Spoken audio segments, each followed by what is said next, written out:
उत्तर प्रदेश में UP TET 2020 की परीक्षा तिथि कब तक प्रस्तावित हो सकती है। साथ ही शिक्षक भर्ती में पारदर्शिता को लेकर के सरकार के नए कदमों के बारे में इस वीडियो में डिटेल में चर्चा करेंगे। परीक्षा और प्रमोट के फैसले पर सरकार का रुख क्या है और समूह ग में एक बड़ी भर्ती जल्द सरकार के द्वारा आयोजित कराई जा सकती है, किस विभाग में ये भर्ती होगी। साथ ही साथ टीजीटी 2016 की जो इंटरव्यू बचे हैं उसके संदर्भ में भी इस वीडियो में बात होगी और शिक्षा जगत से जुड़े अन्य प्रमुख खबरों को देखेंगे और माननीय बेसिक शिक्षा मंत्री श्री सतीश चंद्र द्विवेदी जी से जुड़ा एक विवाद भी देखेंगे जिसको सोशल मीडिया साइट पर बहुत ज़्यादा तुल मिल रहा है।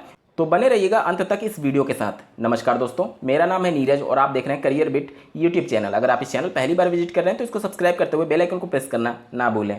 उत्तर प्रदेश में स्वास्थ्य विशेषज्ञों की कमेटी के द्वारा शासन को एक रिपोर्ट सौंपी गई है जिसमें कोरोना की तीसरी लहर अगस्त से अक्टूबर के बीच संभावित बताई जा रही है। जैसा कि आपको ज्ञात होगा, पीएनपी फिर से शासन के पास एक प्रस्ताव भेजने की तैयारी में है यूपी टेट 2020 की नई परीक्षा तिथि की घोषणा के संदर्भ में। और ये अनुमान लगाया जा रहा था कि सितंबर माह के अंतिम सप्ताह तक यूपी टेट 2020 की परीक्षा प्रस्तावित हो सकती है। लेकिन अब अगर तीसरी लहर अगस्त से अक्टूबर के बीच संभावित बताई जा रही है रिपोर्ट्स में, तो अब परीक्षा प्रस्तावित होने से पहले ही उस पर फिर से एक बार ग्रहण लग सकता है। साथ ही बात करेंगे उत्तर प्रदेश में विश्वविद्यालय स्तर के असिस्टेंट प्रोफेसर पद के लिए पारदर्शी तरीके से अंक दिए जाने के क्रम में सरकार ने कुछ अहम बदलाव किए थे, जिसके अंतर्गत अब लिखित परीक्षा के माध्यम से और साथ ही साथ एकेडमिक मेरिट को भी ज़्यादा वेटेज देने की बात कही गई है। और सरकार ये तर्क दे रही है कि इससे ज़्यादा पारदर्शी तरीके से अभ्यर्थियों को अंक मिल सकेंगे।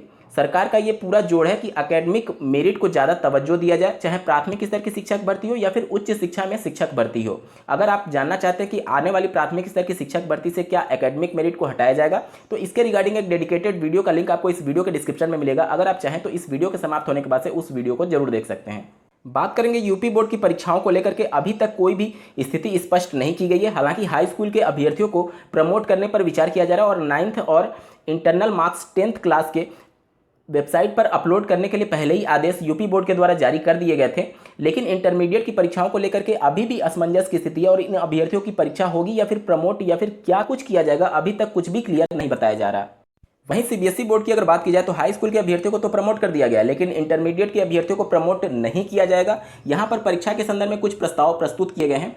पहला प्रस्ताव ये है कि 12वीं कक्षा में सिर्फ 5 या फिर 6 विषयों का ही मुख्य विषय होता है। आप पहले प्रस्ताव में पढ़ सकते हैं, जिसमें से सीबीएसई के द्वारा कुल 174 विषयों के अंतर्गत इंटरमीडिएट की परीक्षा ली जाती है, जिसमें से सिर्फ 20 विषय ही सीबीएसई के द्वारा मुख्य माना गया है, जिसमें से mathematics, chemistry, physics, biology, history, political science और ये सभी मेन सब्जेक्ट के पेपर वो कराने के पक्ष में है। और जो सब्जेक्ट्स मेन नहीं होते हैं, जिनका आगे चल करके बहुत ज़्यादा उपयोग नहीं होता, उनको आंतरिक मूल्यांकन के आधार पर अंक देने की बात कही जा रही है। वहीं दूसरा प्रस्ताव ये रखा गया है कि सभी विषयों की परीक्षा ली जाए और परीक्षा का पीरियड जो है वो उसको घटा करके 30 मिनट रख दिया जाए और इसमें वैकल्पिक और छोटे प्रश्नों को इंक्लूड किया जाए। वहीं तीसरा प्रस्ताव ये है कि 12वीं क्लास की परीक्षा एक पेपर भाषा और 3 पेपर इलेक्टिव विषय के हों। मतलब सभी पेपर्स ना कंडक्ट कराया जाए, सिर्फ मेन लैंग्वेज से एक पेपर और जो इलेक्टिव से संबंधित 3 पेपर होते हैं उनको कंडक्ट कराने की बात यहाँ पर सीबीएसई कर रहा है। सीबीएसई बोर्ड की परीक्षा और अन्य प्रवेश परीक्षाओं पर आज फैसला हो सकता है। यहाँ पर राजनाथ सिंह जी की अध्यक्षता में रविवार को राज्यों एवं केंद्र शासित प्रदेशों के साथ उच्च स्तरीय बैठक होने वाली है और इसमें शिक्षा मंत्री रमेश पोखरियाल निशंक जी भी शामिल होंगे और उनके द्वारा ही ये जानकारी दी गई है इस मीटिंग के बारे में और आज कुछ अहम फैसला हो सकता है। बात करेंगे समूह ग की जो रिक्तियां हैं उसके संदर्भ में कब तक भर्ती का विज्ञापन जारी किया जाएगा, तो यहाँ पर आप देख सकते हैं पिछले वर्ष दिसंबर तक की जो भी रिक्तियां हैं उसके संदर्भ में अधियाचन प्रस्तुत किए गए हैं और सरकार बहुत तेजी से इस पर कार्य कर रही है। जल्द ही रिक्तियां आपको देखने को मिल सकती है, क्योंकि आप लोग जानते हैं अगले वर्ष विधानसभा चुनाव होने हैं और शिक्षक भर्ती को लेकर के जो सरकार है वो इंटरेस्ट नहीं दिखा रही है, लेकिन अन्य विभागों में वो इंटरेस्ट जरूर दिखाएगी कि ताकि वो टारगेट कर पाए चुनाव को लेकर के कि हमने इतनी रिक्तियां दी हुई हैं। पहले ही बेरोजगारी के नाम पर सरकार बहुत ज़्यादा घिर चुकी है और जब से लेखपाल वाला मामला हुआ है जिसमें गलत तरीके से डेटा प्रस्तुत किया गया और लोगों को बिना नौकरी दिए ही उनका वीडियोज शेयर किया जाने लगा, इन सब से सरकार बहुत ज़्यादा बैकफुट पर आ चुकी है और अपनी छवि को सुधारने के लिए वो अन्य विभागों में जरूर भर्तियाँ जरूर निकालेगी, भले ही शिक्षक भर्ती के क्रम में उसकी इंटरेस्ट कम हो। स्क्रीन पर आप देख सकते हैं नगर निकायों के अकेंद्रीयत सेवा वाले समूह ग के करीब 3000 पद रिक्त हैं। विभागीय आंकड़ों के मुताबिक सिर्फ 17 नगर निगमों में ही समूह ग के 850 से अधिक पद रिक्त हैं, जबकि नगर पालिका परिषद और नगर पंचायतों में 2200 से अधिक पद रिक्त हैं। तो आप सभी इसके लिए तैयारी करते रहें, आपको एक बड़ी भर्ती देखने को मिल सकती है अन्य विभागों में भी।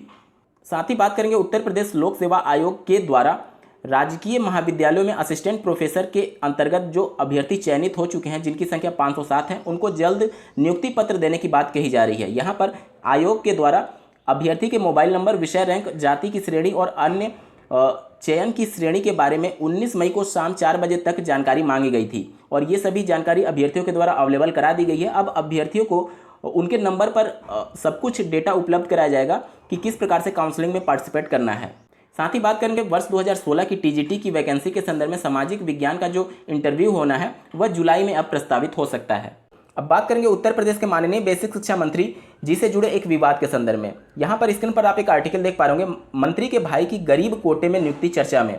मामला ये है कि माननीय बेसिक शिक्षा मंत्री के भाई श्री अरुण द्विवेदी जी का सिद्धार्थ विश्वविद्यालय में कपिलवस्तु में जो है वहाँ पर असिस्टेंट प्रोफेसर के पद पर मनोविज्ञान सब्जेक्ट के लिए EWS यानी आर्थिक रूप से कमजोर सामान्य अभ्यर्थी के तौर पर उनका चयन किया गया है। यहाँ पर उनका चयन विवाद में नहीं है, चयन के लिए जो चयन प्रक्रिया अपनाई गई है, मतलब EWS के अंतर्गत उनका सिलेक्शन हुआ, ये ज़्यादा विवादित विषय है, क्योंकि माननीय मंत्री जी के भाई आर्थिक रूप से कमजोर कैसे हो सकते हैं, इसको लेकर के सोशल मीडिया पर सवाल उत्पन्न हो रहे हैं। वहीं विश्वविद्यालय के कुलपति का ये कहना है कि पूरी चयन प्रक्रिया के दौरान उनको कभी भी नहीं पता था कि ये माननीय बेसिक शिक्षा मंत्री के भाई हैं। उनके द्वारा स्पष्ट ये कहा गया कि इंटरव्यू का पूरा वीडियो रिकॉर्डिंग उपलब्ध है और साथ ही साथ उन्होंने ये भी कहा है कि EWS का जो प्रमाण पत्र होता है वो सरकार जारी करती है, तो इसमें उनका कोई रोल नहीं है। वो तो जो सरकार प्रमाण पत्र जारी कर रही है वो उसी के आधार पर चयन कन्फर्म कर रहे हैं। तो ये अब सरकार की जिम्मेदारी है कि इसकी निष्पक्षता से जाँच हो कि EWS का प्रमाण पत्र उनको आखिर अलॉट कैसे हो गया। इसको लेकर के कई सोशल एक्टिविस्ट और बड़े बड़े नामी गिरामी लोगों ने भी ट्वीट किया हुआ है, स्क्रीन पर आप देख सकते हैं। दूसरा ट्वीट भी आप स्क्रीन पर देख सकते हैं। इनके EWS कोटे को लेकर ही सब कुछ विवाद उत्पन्न हो रहा है। यहां पर आप तीसरा ट्वीट देख सकते हैं। कुल मिलाकर के ये है कि अगर वो एक आम आदमी होते हैं जिन पर इस टाइप के आरोप लगे रहते हैं तो अब तक आयोग और पूरा शिक्षा महकमा और जो भी अधिकारी होते हैं वो जांच में लग गए रहते हैं, लेकिन अब इस विभाग के द्वारा लीपापोती ही की जाएगी, क्योंकि जिस प्रकार से अगर उनको EWS के प्रमाण पत्र पर चयन किया गया तो वो सवाल के घेरे में जरूर है। दोस्तों ये थी आज की कुछ प्रमुख खबरें। आपको ये वीडियो कैसा लगा कमेंट करके जरूर बताइएगा और ऐसे ही महत्वपूर्ण अपडेट्स के लिए इस चैनल को सब्सक्राइब करना ना भूलें। इस वीडियो को देखने के लिए आपका बहुत बहुत धन्यवाद। भगवान करे आपका दिन शुभ हो।